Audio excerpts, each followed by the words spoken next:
anak saya, Anda diam. Anda diam. Anda diam.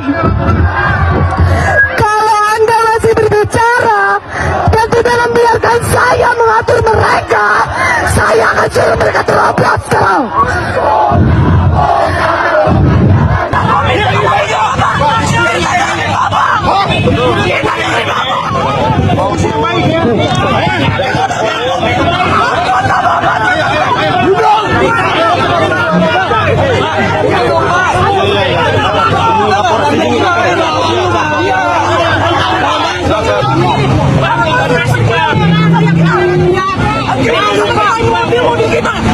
Bukan bapak yang sudah begini.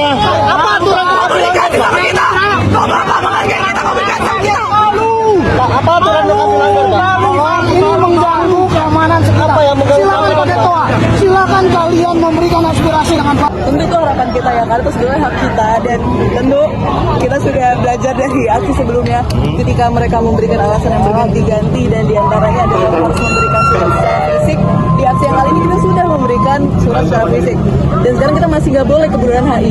Jadi menurut saya lucu aja sih, kira-kira kita mau aksi sampai berapa kali nih untuk melihat stok alasan mereka gitu kan.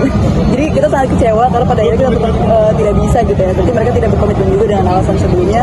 Dan dari kita sendiri mengutamakan safety dan keselamatan dari teman-teman kita sih, karena kita tahu bagi mereka nyawa teman-teman kita mungkin gak ada harganya, tapi bagi kita mereka ada segalanya. Jadi kita tidak ingin hanya untuk hari ini mereka harus terluka gitu ya, kita ingin nafas panjang perjuangan. Ini ada 21 orang yang diamankan termasuk dari UI apa gimana? Saya belum update tuh kalau ada anak-anak teman-teman saya yang diamankan ya. Ini kalau misalkan masih diblokade oleh polisi, apakah akan bertahan atau gimana nantinya? Kita akan bertahan sampai agenda aksi kita selesai. Dan dari awal kita sudah mengatakan bahwa kita ingin aksi dengan damai sebetulnya. Kita ingin aksi dengan kondusif, karena itu adalah kepentingan kita juga. Kita ditunggu keluarga kita juga di rumah, orang tua kita gitu. Jadi keinginan kita memang kita juga aksi dengan kondusif dan sampai selesai. Tegaskan tuntutannya apa aja? Tuntutannya sebetulnya ada 8, dan di antara 8 itu ada banyak sekali hal penting, meliputi bencana yang ada di Flores juga, itu juga menjadi tuntutan kita. Kemudian tuntutan sebelumnya yang masih kita bawa lagi tentang MBG dan Kopdes, kemudian juga tentang militerisasi dan juga intervensi aparat gitu ya pada kehidupan masyarakat sipil. Dan sebetulnya dari ke-8 tuntutan itu benang merahnya satu, bahwa kita merasa negara itu semakin kuat, dan masyarakat rakyat itu semakin lemah. Dan itu diantara semakin kuatnya negara dan semakin lemahnya masyarakat, kita dia melihat negara itu menggunakan kekuatan itu untuk melindungi masyarakat dan untuk mengerjakan tugasnya dengan sebaik-baiknya gitu. Kita malah melihat itu ada abuse of power. Seperti yang kita tahu, power tends to corrupt, and absolute power corrupt absolutely.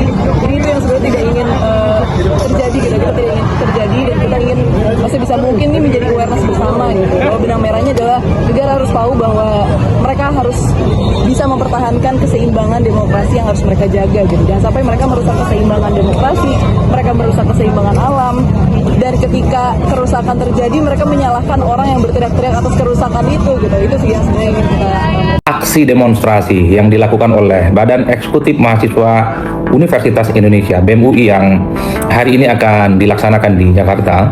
Aksi ini mengambil tema merebut kemerdekaan. Tentu saja tema ini sebagai upaya di mana momentum kemerdekaan sedang kita laksanakan. Kemarin pelaksanaan Hari Kemerdekaan Indonesia 17 Agustus tahun 2026. Yang menarik untuk dibicarakan kali ini adalah soal aksi demonstrasi yang dilakukan oleh Badan Eksekutif Mahasiswa Universitas Indonesia BEM UI yang hari ini akan dilaksanakan di Jakarta. Aksi ini mengambil tema merebut kemerdekaan. Tentu saja tema ini sebagai upaya di mana momentum kemerdekaan sedang kita laksanakan.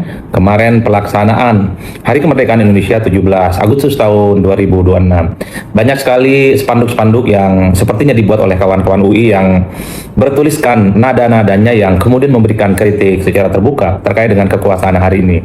Misalnya salah satu tulisan di spanduknya itu katanya merdeka, nyatanya sengsara. Dulu dijajah penjajah, kini dijajah oleh penguasa. Dan begitu banyak tulisan-tulisan spanduk yang lain yang dipersiapkan oleh Badan Eksekutif Mahasiswa, di mana hari ini mereka akan melakukan aksi demonstrasi dan tentu saja sebagai bentuk untuk melakukan bagaimana aspirasinya mereka itu disampaikan secara terbuka.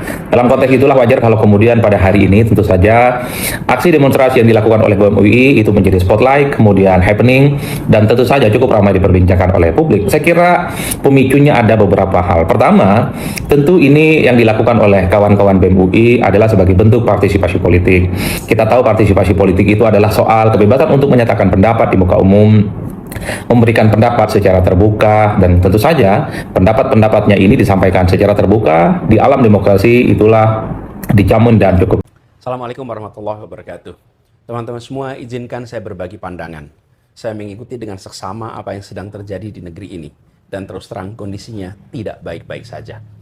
Rupiah jatuh ke titik terendah sepanjang sejarah. Harga-harga naik, kesempatan kerja menyempit, daya beli rumah tangga melemah, tabungan tergerus. Dan ini berdampak pada hajat hidup orang banyak. Tantangan di depan juga masih panjang. Geopolitik yang memanas, konflik membayang di Timur Tengah, dan para ilmuwan mengingatkan El Nino terkuat dalam sejarah pengamatan itu sudah ada di depan mata. Satu ujian saja berat, saat ini beberapa datang bersamaan, maka beratnya berlipat. Dalam situasi seperti ini, yang paling dibutuhkan pasar dan publik adalah satu hal, kepastian. Bukan ketenangan semu, bukan masalah yang ditaburi gula-gula, tapi kepastian yang lahir dari transparansi dan kejujuran. Dari arah yang jelas, dari pemerintah yang tahu akan kemana negeri ini dibawa. Sayangnya itu yang justru tidak kita dapatkan. Data dipilih-pilih, hanya yang baik yang ditampilkan, yang buruk disembunyikan. Komentar pejabat soal situasi serius sering terdengar enteng bahkan bercanda. Kebijakan berubah-ubah, hari ini begini, besok berbeda. Pasar bingung, publik bingung, investor menahan diri bahkan sebagian kabur. Keteladanan juga tidak hadir. Di saat rakyat diminta berhemat mengencangkan ikat pinggang, pemerintah justru sibuk dengan hal-hal yang bukan prioritas.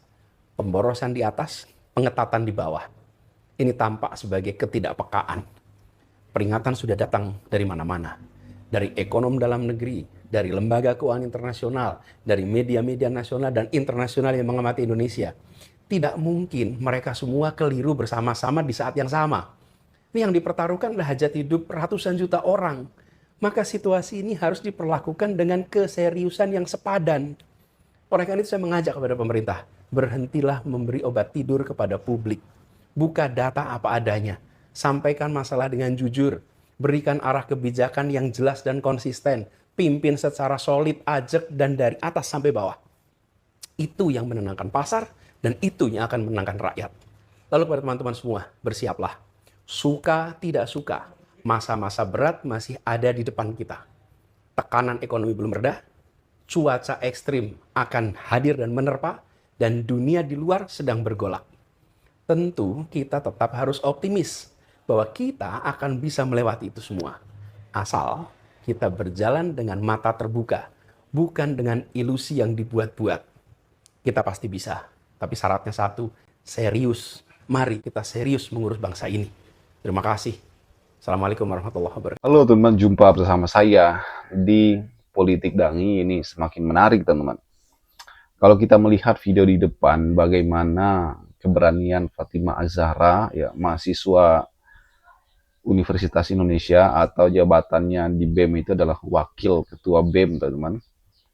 Fatimah Az-Zahra ini adalah yang beberapa waktu terakhir ini viral lantaran keberanian beliau. Bagaimana beliau anak muda ini teman-teman ya, beberapa kali diundang di stasiun televisi, berdebat dengan para tokoh, para anggota dewan ya, bahkan dengan Kodari sekalipun. Fatimah Az-Zahra ini kalau kita melihat terkenal dengan soft spoken teman-teman ya. Ya, anak muda ini malah kalau misalnya berdebat ya tidak terpancing emosi ya. Nah, kali ini ya Fatimah Az-Zahra ini berdebat dengan aparat ya. Bagaimana para mahasiswa UI ini teman-teman hendak melakukan demonstrasi ya di Bundaran HI. Namun ya dihadang ataupun mungkin tidak perbolehkan demonstrasi di UI teman-teman, sehingga terjadilah adu debat antara mahasiswa UI dengan aparat ya. Dan ini semakin menarik ya. Bagaimana Fatimah Az-Zahra ini sangat berani sekali teman-teman ya. Seorang mahasiswa yang sangat luar biasa. Inilah calon-calon pemimpin sebenarnya. Ya, mereka-mereka yang seperti ini teman-teman ya. Sangat berani, sangat vokal ya. Pintar, cerdas ya. Dan kalau kita melihat bagaimana gebrakan daripada Fatimah Az-Zahra ya kan. Menurut saya sangat luar biasa teman-teman. Ada beberapa tuntutan daripada para mahasiswa UI ini sebenarnya ya, salah sedikitnya sih soal MBG dan Kopdes ya, yang dituntut untuk dihentikan, kemudian bagaimana dana transfer ke daerah itu harus dihentikan, dan teman pemangkasannya atau pemotongannya, karena itu membuat daerah-daerah semakin kesulitan untuk menjalani pemerintahannya ya. Kita lihatlah bagaimana beberapa daerah itu, ya mungkin semua daerah kesulitan membayar pegawainya, membayar rakyatnya yang sedang bekerja sebagai ASN. Kan itu menjadi persoalan teman-teman.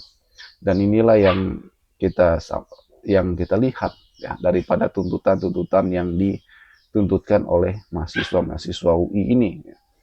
Kita lihat bagaimana mahasiswa UI ini sangat kritis ya.